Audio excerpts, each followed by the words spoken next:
4:30 वाजता गारपीट झालेली आहे दस्तापूर येथे।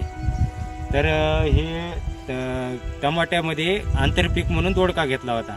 ह्या दोडका पीक पूर्ण हे झालेले, तुटून पडलेले आहेत आणि फळं पण पूर्ण तुटलेली आहेत याची।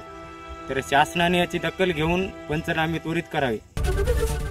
एबीपी माझा, उघडा डोळे बघा नीट।